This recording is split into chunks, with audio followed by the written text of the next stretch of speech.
Plume de Faucon est l'antagoniste principal du cycle 2 de la guerre des clans. C'est un peu d'Étoile du Tigre numéro 2 en fait dans l'histoire. Plume de Faucon fait presque partie des personnages centraux du cycle. Déjà en partie grâce à sa relation avec Griffe de Ronce. Mais voilà où en est le problème. Nous ne comprenons pas ses agissements. Plume de Faucon est un personnage mal écrit et bâclé et qui sert seulement de méchant de seconde zone. En effet, nous ne savons pas pourquoi il a manipulé sa sœur Papillon, ni pourquoi il tenait tant à avoir le pouvoir, ni pourquoi il a tendu un piège à Étoile de Feu pour que Griffe de Ronce le tue.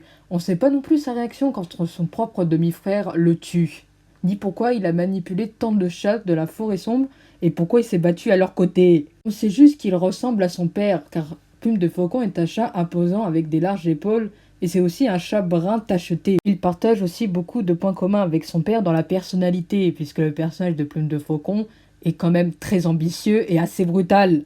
En plus, il est plutôt intelligent. Plume de Faucon aurait dû faire de grandes choses à l'instar de son père, mais tout ce qu'on a eu, c'est un plan raté avec Griffe de Pierre, un plan échoué pour tuer Étoile de Feu et une grande bataille perdue.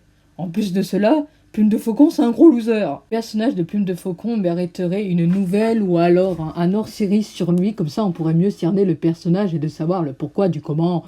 On pourrait alors avoir un point de vue sur son intégration dans le clan de la rivière, comprendre les sentiments qu'il éprouve, sa relation avec Griffe de Ronce par exemple, savoir si c'est déjà senti mal de manipuler des chats.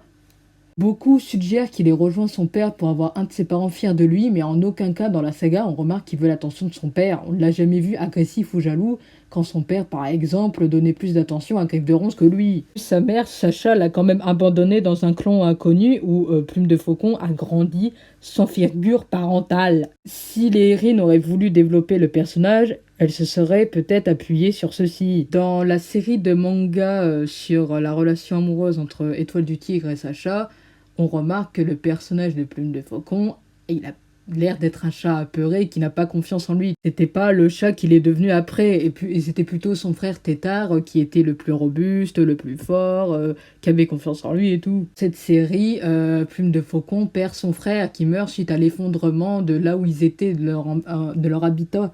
Et Plume de Faucon ne veut pas partir sans son frère.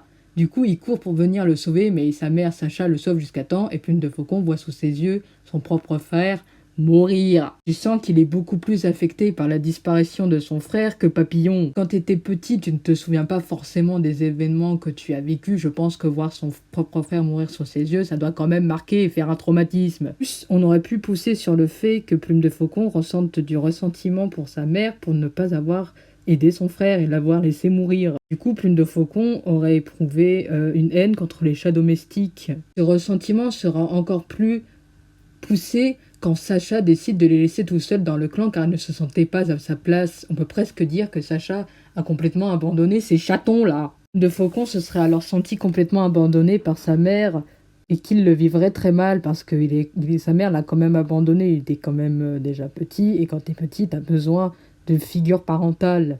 Surtout la mère. En plus, dans le clan, elle n'était pas très appréciée et pas très respectée par les autres membres puisque sa mère était une chatte domestique et que son père était un espèce d'assassin. Le fait qu'il ne soit pas apprécié du clan à cause de sa mère l'aurait pu le faire ressentir encore plus de haine vers celle-ci. Plume de Faucon a grandi sans figure, on peut presque dire sans amour puisque personne l'aimait.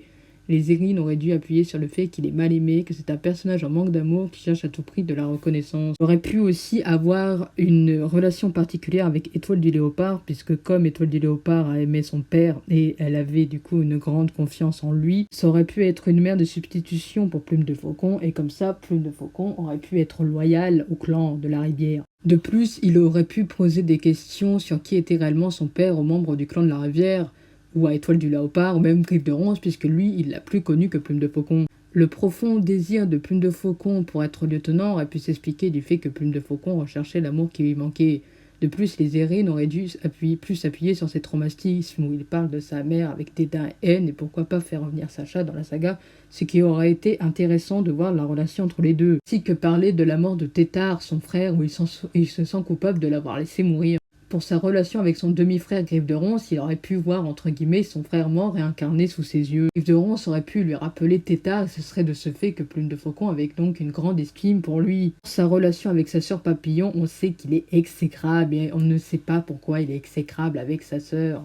qui aurait pu être bien, c'est que le personnage de Papillon prend la défense de sa mère et que celle-ci serait moins fragile que Plume de Faucon et elle gérerait mieux le fait de ne pas être respectée par les membres du clan que lui.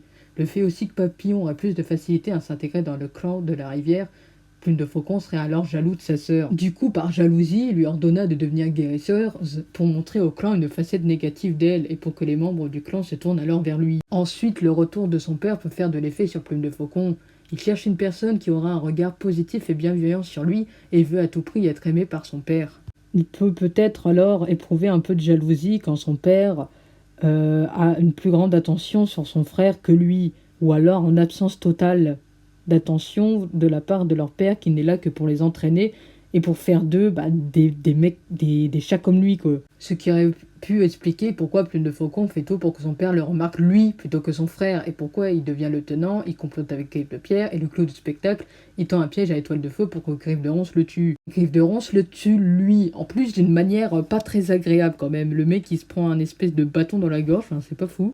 Plume de Faucon aurait pu ressentir de la tristesse, de la culpabilité, de la rage et du regret. Il aurait alors vécu ce meurtre par son demi-frère comme un coup de trahison, comme si on lui avait enfoncé le bâton dans le cœur au lieu de la gorge. Surtout que Plume de Faucon voyait en Griffe de Ronce son frère défunt.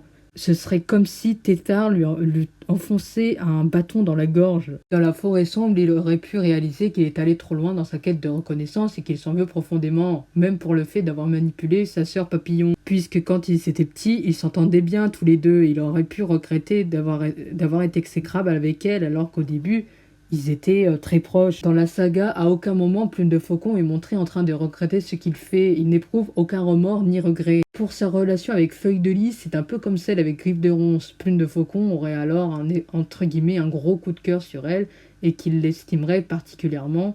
Il se serait alors senti utile. Le fait que Feuille de Lys soit son apprenti l'aurait donné une contribution dans l'évolution d'un chat.